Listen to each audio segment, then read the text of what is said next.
So in this segment, we're going to be talking about the Conservative government giving out another contract to a party donor who has charged the taxman over the odds um, for the laptops that they have purchased.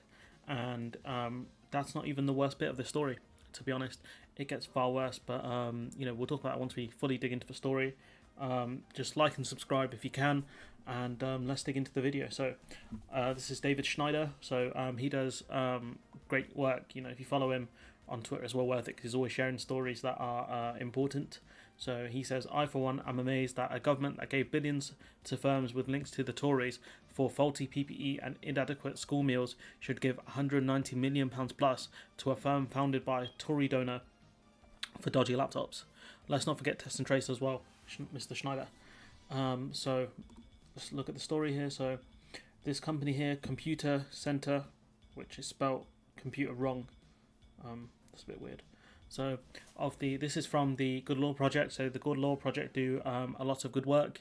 They require crowd funding. So if you want to donate to them, I'll leave the link in the description for donation. So one of the million laptops the government ordered for remote learning during lockdown, more than 3/4 have come from Computer Center. So about 750,000 have been ordered. That's what the contract's been given to this company. The total value of the contracts awarded to Computer Center is at least £198 million. Its founder, Sir Philip Haloum, not sure you pronounce his name, has donated hundreds of thousands of pounds to the Conservative Party in recent years. Mr. Haloum's wife has also donated £100,000 as recently as 2019 election. So what you can see here is they've donated a lot of money to the Conservative Party, £100,000 during the last election. So and now it transpires that some of the laptops supplied do not meet the minimum standards set out in the Department for Education specification, and many contain malware. So the taxman being ripped off, the taxpayer being ripped off is one thing, but giving kids laptops with malware is incredibly dangerous. And for anyone who doesn't know what malware is, there's a pretty decent description on Google, or Force Point, should I say. So malware is a collective name for a number of malicious software variants, including viruses, ransomware, and spyware. Shorthand for malicious software.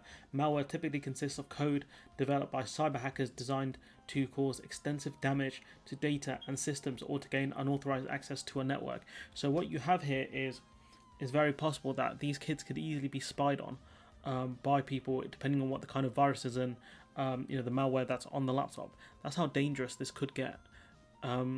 And I don't understand how they've managed to do this, considering that that you would assume that they buy these laptops either brand new or secondhand. You'd do a fresh install of Windows 10, and then you would install the software, Microsoft Office, and that would be about it. I don't understand how in that process you have managed to get malware on the systems, unless you have some sort of fake version of Windows or something where you've got it off Pirate Bay or something. I don't understand how they managed to do this, or some sort of pirated version of Microsoft Word.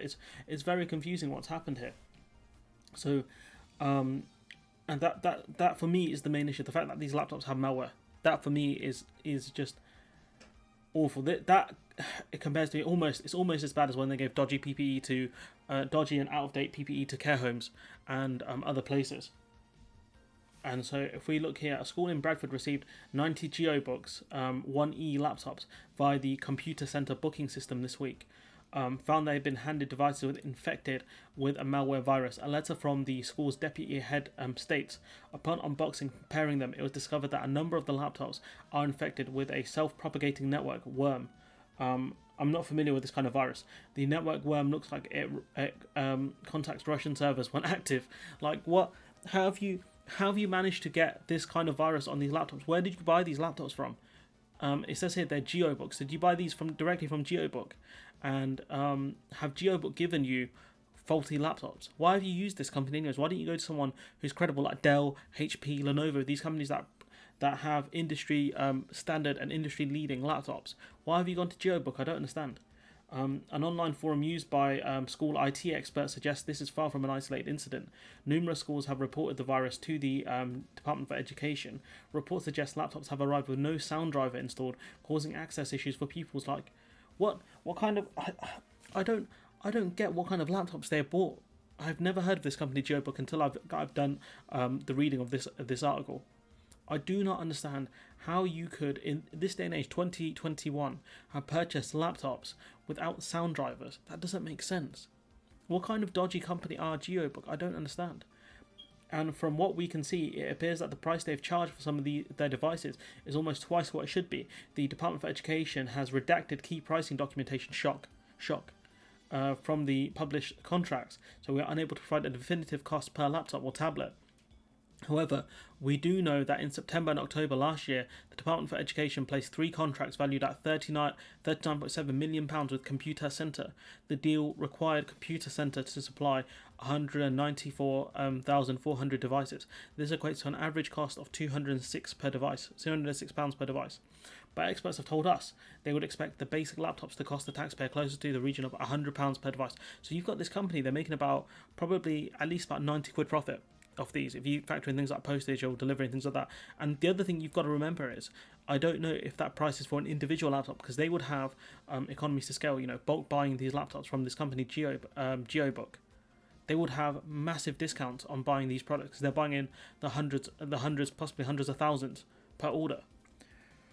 And an anonymous source told them, so an education IT expert who wanted to remain anonymous told the Good Law Project, when it comes to the Geobook, we had seen similar laptops on sale via China for less than £100. So I don't know if that means they're on sale in China for £100, or if that means they can buy them from China for less than £100. Because if that's the case, that's shocking, because you're paying for shipping as well, which would be a large cost.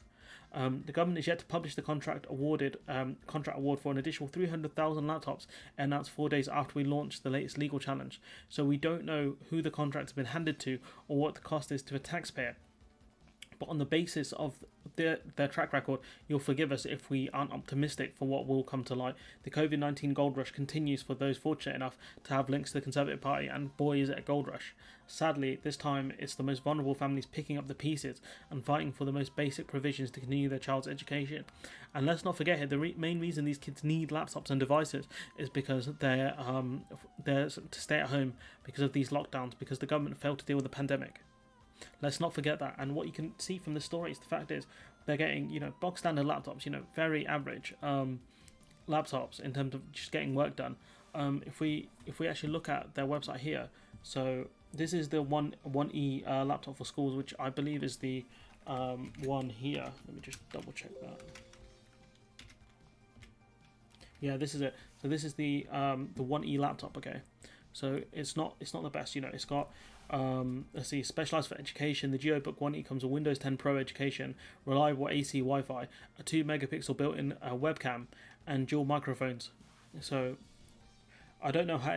I've never been able to get my hands on one of these, but what you can tell here is a lightweight laptop, 4 gigs of RAM, a 64 gig eMMC built-in storage. So these are soldered on storage devices, so SSDs most likely, which can't be replaced, and a quad or dual core processor, which most likely is going to be a dual core because this company's a bunch of cheapskates. These laptops aren't that great. They're not that great. They're good. They're fine for what they're going to be doing, but 4 gigs of RAM means that your Chrome capability is going to be very low. I had a 4 gig RAM laptop. I had to upgrade it because of the limited amount of RAM. But they'll be alright for schoolwork. But the fact is, hopefully they'll be alright for schoolwork. If you're in the primary school, for secondary school, not so much. But what we can see from this is they're being charged double the price. The government are being charged double the price for these laptops, and that's the taxpayer being robbed here. The taxpayer being robbed. And these sorts of stories do infuriate me, because it doesn't have to be like this. The government could have contacted a lot of these laptop manufacturers, or even gone to, say, Intel or AMD directly, and discuss contracts over these. Maybe that would be the most helpful thing, but they could have definitely contacted Dell, Lenovo, HP, you name, insert the name of a laptop manufacturer here, and got proper discounts on these products. They could have spoken to, Microsoft, got a proper discount when it came to, Microsoft, the operating system, Windows 10. Windows 10 is free now, actually, for things like, what are they called, man? Keys, license keys, and for Microsoft Office as well. But they didn't. They chose to give it to their mate, a dodgy contractor, who decided to rob the taxpayer once again. And this government has formed for it, So shouts out to the Good Law Project. If you can donate to them, wherever you can donate to them, I hope you do. They do phenomenal work. and they're taking this government to task. So, I'm going to leave it there. Let me know what you think in the comments below. Like, comment, share, subscribe, and hopefully I'll see you in the next one.